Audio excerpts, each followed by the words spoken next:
Live on Del Toro Films. And almost like we know what we're doing. Almost. Almost. Not quite. Okay. We wanted to talk about the last couple episodes of The Strain. We got episode 3 called, what's it called? Fort Defiance. Parker, Lyons, Del Toro Films, and you are? Guillermo Del Toro. That is not even true. That is Gary D'Ocampo of Del Toro Films. Actually, aren't you, from what I hear, you're Guillermo's yoga instructor.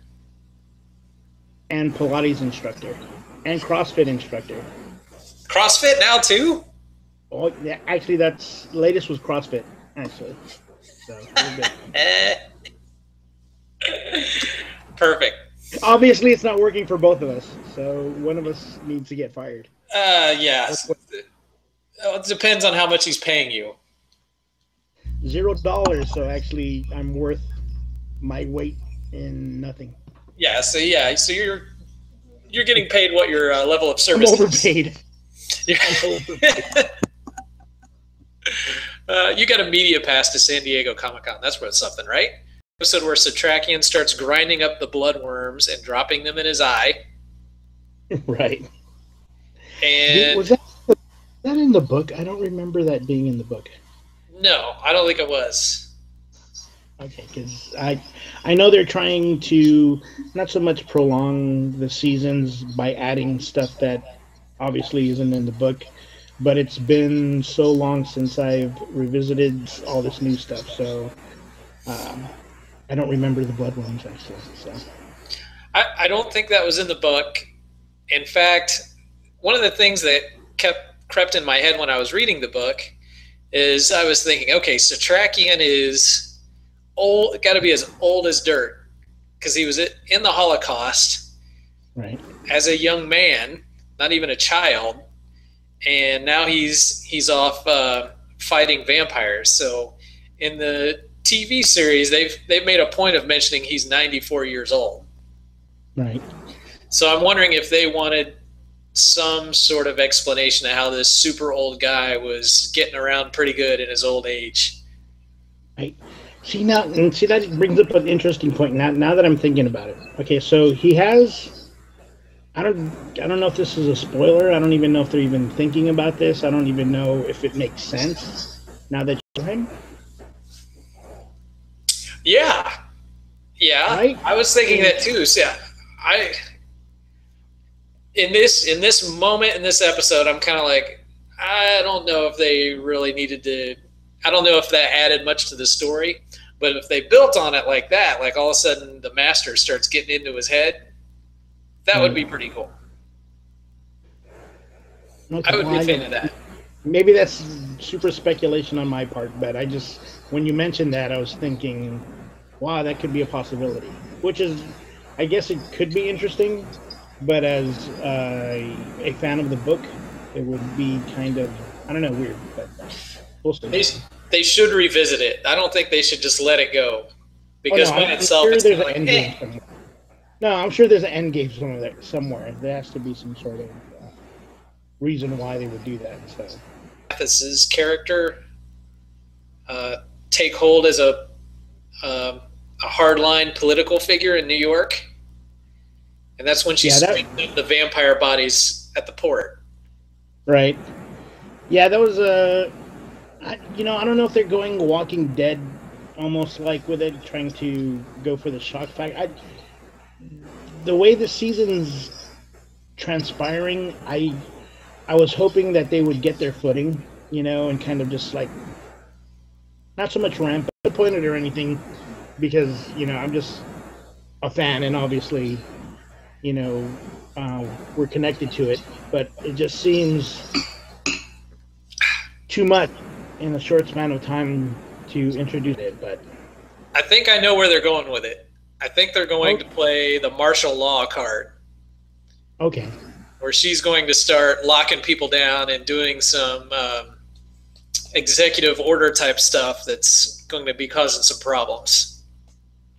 Well, you kind of get a taste of that. I mean, not to spoil it, in episode 4. Right, exactly.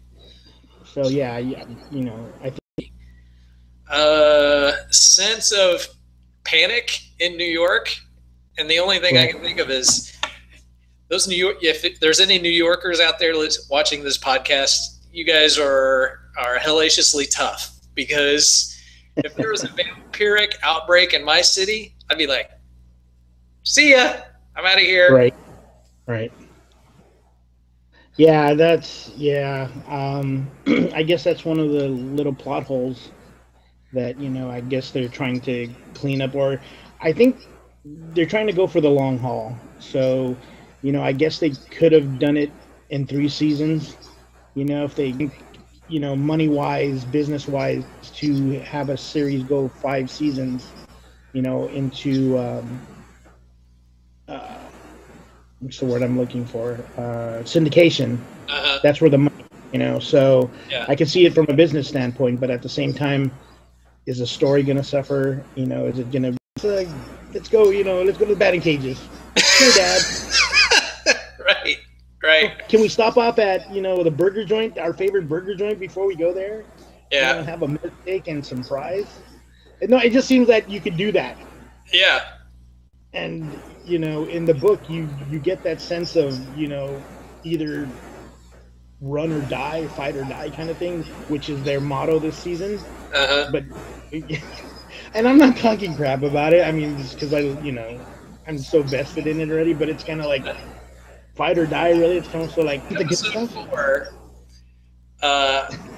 Eldritch Palmer gets all the financial leaders of the country together in one place to come up with a plan of how they're going to save Wall Street while this is all going on. But they meet in New York, right, where the outbreak is happening. Yeah. You think there was one guy that, you know, obviously this was That's right. No. We're gonna have to meet in New York with minimum at night.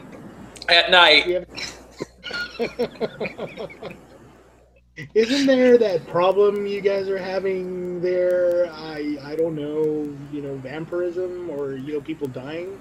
And then, you know, Eldritch, well, yeah, there's that, but, you know. It'll be fine. Don't worry about it. It'll be totally It's overrated. Fine. Don't listen to the news. They don't know what they're talking about. And then they're coming out of the building, and then here they all come. He's like, I knew it. I should have gone to Palm Springs.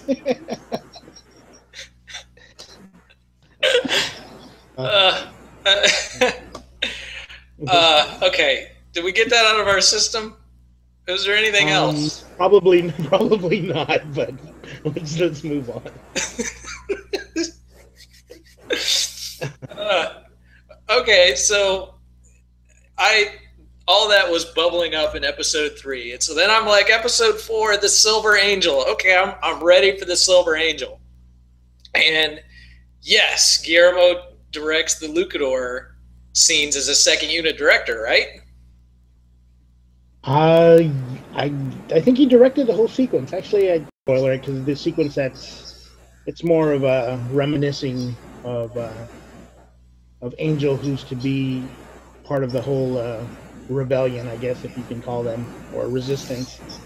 And he's just popping in a VHS copy of one of his old movies.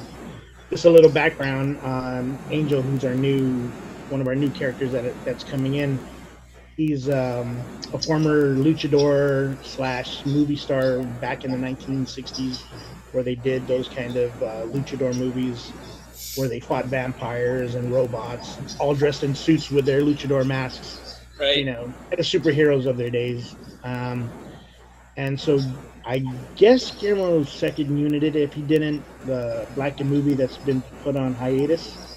Really? So, yeah. So this was a little... Yeah, a little, you know, just... scene. Right. I don't know. We'd have to ask him, I guess. But I always thought he directed it. Is he on, like, right now? Maybe we can just get him on, right? Honey, Parker has a question for you. Honey? He's like, no. No, not all right. No, because then he'd have to put on his shirt. And, one of those nights. Okay. But anyways, yeah. So the sequence Della Core. I don't know if that's like his porn name or something. I don't know why he came up with that name, but I'm sure there's a reason for it somewhere. But no, I like the sequence a lot. The sequence was fun. You know, it was great fun. It was well paced and everything. Yeah, I love the VHS lines and it would fast forward through it, certain parts of it. Right. And some of the tracking was off, just like, you know, a VHS, you know, would do. But the cool thing about it was a cool cameo. I don't know if anybody knows, is Santiago Segura, who's been in a lot of was friends with Guillermo for the longest time, and Guillermo always puts him in his movies, and his last one was Pac Rim. So it was cool to see him as one of the trainers. So that was fun. And then I have a Screen Dharma Initiative logo. Because I can't tell from the TV, because it kind of looks like that. And that was, you know, I'm thinking, you know, would they do that just as a stupid Easter egg, you know, for Carlton? Oh, we're going to have to go to the tape. Yeah, because, I mean, it looks like a spider web. On my television, and so I've bought the season series of FX on Google Play. Okay. And so I can go back and take a look. Okay. Yeah, because I tried to...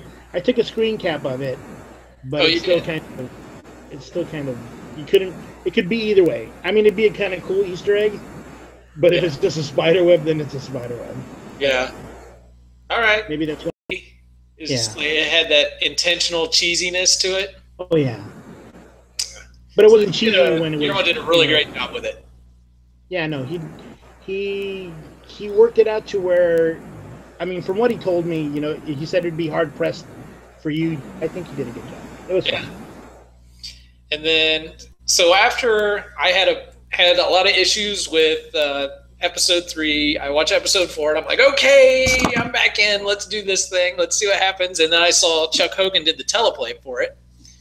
And so one thing I thought he did really good in this episode was throw a little more humor into the episode. I loved, like, Fett is, I mean, he was one of my favorites in the book. But even more so now, he's just like really, you know, snarky, really sarcastic. I enjoyed his performance this week. It was really fun. Yeah, it had some really good stuff in it. I'm trying to think what else was going on in the plot. I think we had a flashback sequence with Satrakian, and it showed how Eldridge Palmer and Icor's meet for the first time, right? They are at a for the book. What's that? For the Lumen. No, in their quest for the Lumen. So. Yeah, and I don't remember that being in the books. The fact that Satrakian and Palmer knew each other, was that in the books or not? No, I have no idea. I don't remember. Hold on a second. If you could just wait quietly, I will skim read the next 100 pages. It's a page of 472, paragraph 4. This is going to be so awesome. This podcast is so awesome.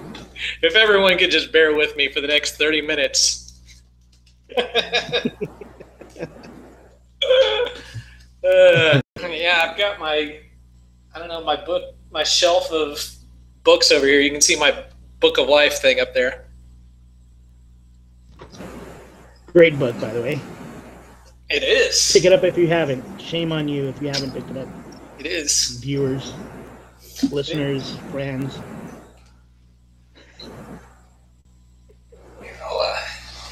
I'll show some people if they haven't seen it. Are we Gorgeous. doing man cave tours? What are we doing?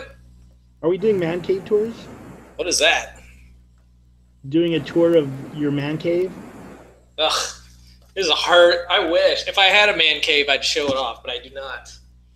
This is my my office. And this is the extent of my man cave. Hey, I have a shelf. There's Chogrin's little GDT print. Yeah. Yep. So I have a man shelf. I don't have a man cave. Okay. Well, you don't want me to show you my man cave because actually it's pretty. You would put me to shame. Bad. I mean, pretty disgusting. I can only imagine. I see glimpses of it in the background. You put me to shame. Oh, look at that. You dare. Are people going to... And look at that.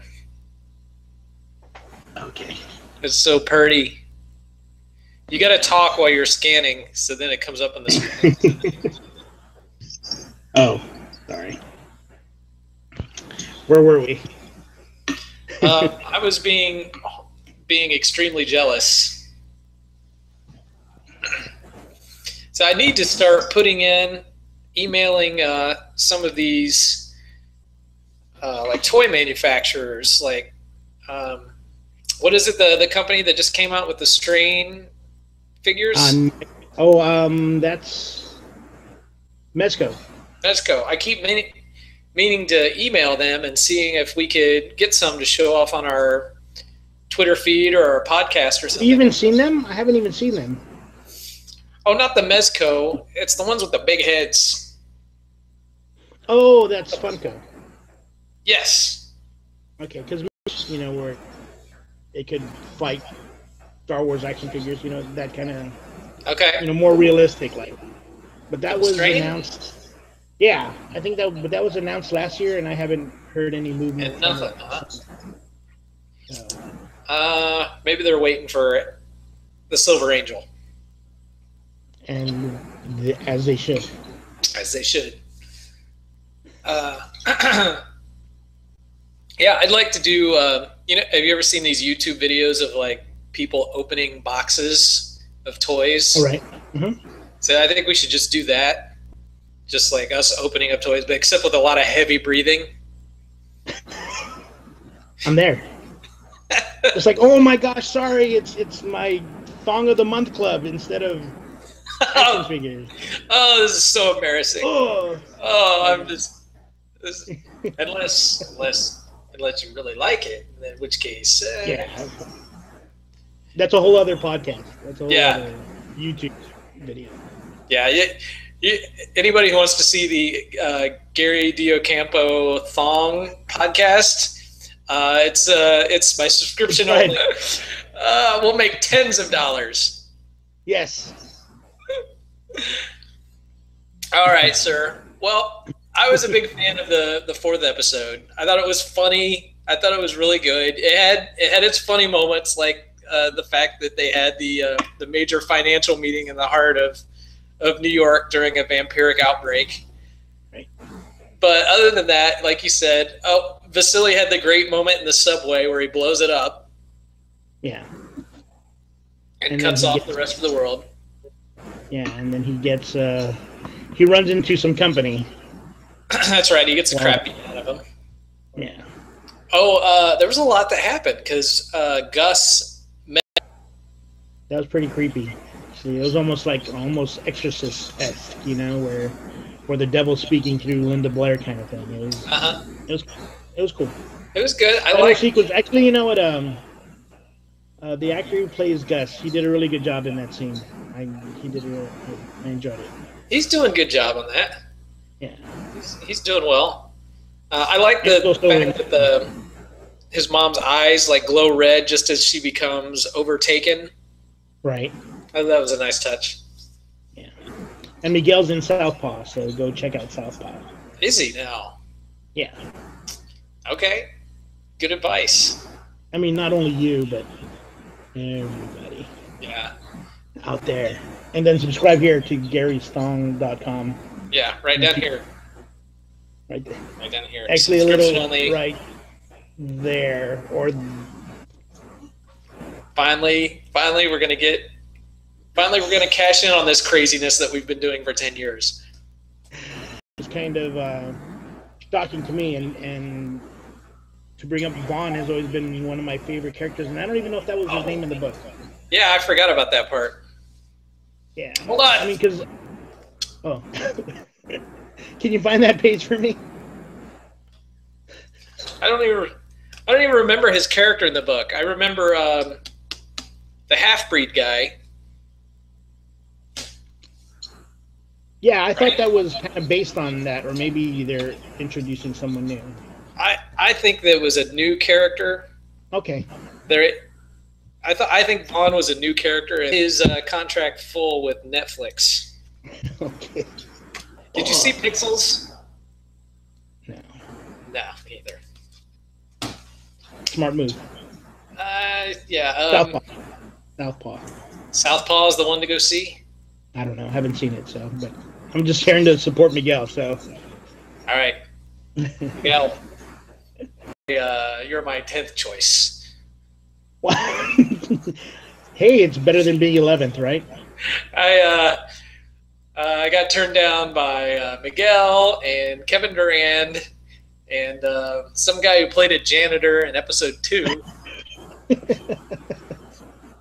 Yeah, he's doing the convention tours right now. He's janitor right. From episode 2 of The Strain, charging $20 per autograph. I was like, the hell with it. We'll just get Gary. He's got nothing better to do. I hope he's not showing thongs again. Again. It is Monday after all. It's been a long weekend. All right, so where are we going to go next with this thing? What's the next episode? Now, I guess just to bring up the whole Vaughn issue, he met his demise in episode 3. Kind of, who knew that Palmer had that kind of setup in his office with his new babe, too. Well, it was so anticlimactic, his death, right? Yeah, I know. You thought he would go out cool sequence, by the way. Yeah, that was a great sequence. I was like, okay, now we're going to get into it. We're going to do like 2 episodes of Miguel in training. But instead, like, Vaughn dies in like 5 minutes, and Miguel's got to be thinking, all right, what the hell? If this guy trained me, I'm dead. I'm down for some Indian food. I'm going to go get some Indian food. Go hit on a waitress. Yeah, I'm all about that. And then maybe hit the batting cages. I hear you can do that now. Oh, you got to hit the batting cages. You got to hit the spa with your honey. Yeah, and then do all sorts of crazy stuff there. Hey, I know it's nighttime. It though, right? Yeah, if you're gonna die. I gotta say, it was hard to turn that down. Because Kevin's really easy on the eyes, so I'd be, Yeah, he got a butt. Wait, we're talking about the same. We're talking about the same thing, right? Podcast. At the very least, we know who can be our celebrity endorser of the Strain thongs. Coming soon to the Del Toro Film Store, or lack thereof, actually. Yeah. Yeah. Okay. I'm not gonna bash the show. I thought that was kind of weird too. The whole lovey-dovey kind of, and then all of a sudden Dutch is this kind of bad girl and she's really nasty. I don't know. Yeah. That kind of I was taken aback by that as well. Yeah. Well, you got, like you said, you got to five seasons. You got to get a love interest in there somewhere. Stretch it out. Not the thong. Not the thong. Only in my case. Only in my case. True. But see, are they going to follow mythos? Because you know how the book ends, and what relationships transpire throughout the whole book-wise. I wonder if they're going to stick to that. Then they'll start bringing out the mythology, I would think, of the vampires. That was my favorite parts of the book. Yeah, actually, yeah, that was a real good part of book 3. So, yeah, without giving a spoiler in any way, I thought the mythology in the Strain novels about the origins of vampirism was one of the most original and interesting takes on vampires. that I've ever Yeah, read. no, I think that's what Guillermo does well in the the strong point between him and Chuck with these books. Everyone knows the basic origin of a vampire. The Bela Lugosi vampire. Yeah. And they actually took time to just weed it out and do some research, and if it would happen, this is how vampirism would happen. So it's a testament to them, and they did a really great job in the book, and hopefully they can translate it to the TV screen. Yep. All right, next episode is called Quick and Painless. And it's directed by J. Miles Dale, who directed the last one, The Silver Angel. So looking forward to that. And then the next time we're going to see a Chuck Hogan teleplay is episode 7, looks like. Oh, good. I don't know. I think they're, with the new writers that they got on board, I think it takes some time to, gel together and, hopefully have some sort of cohesion with not only the plot, but, with character building. Uh-huh. So, hopefully, that can really work throughout the season. Oh, yeah. I love The Walking Dead. It's one of my favorite shows. And I read the graphic novels, and the thing that I really love about the TV series is that it departs from the book quite a bit.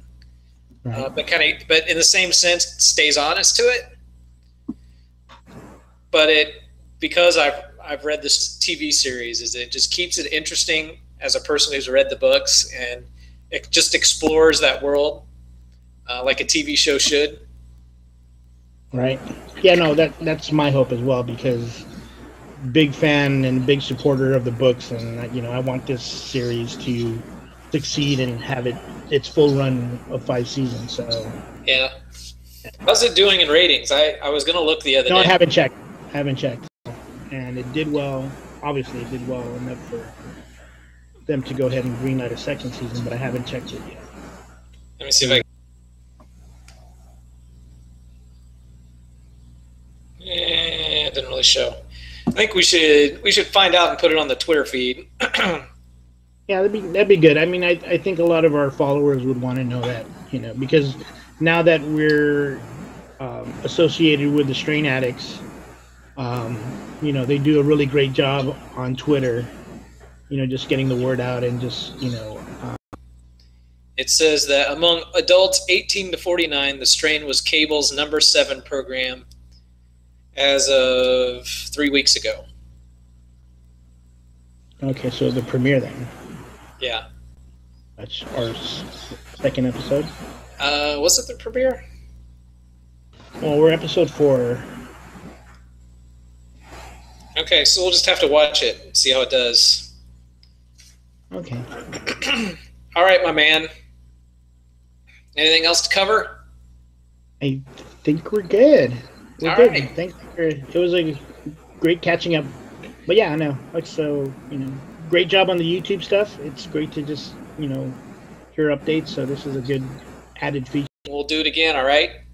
Thank you. No, definitely. Have a good one, everybody. Hats off to you. Hair's off to you. Good night, everybody.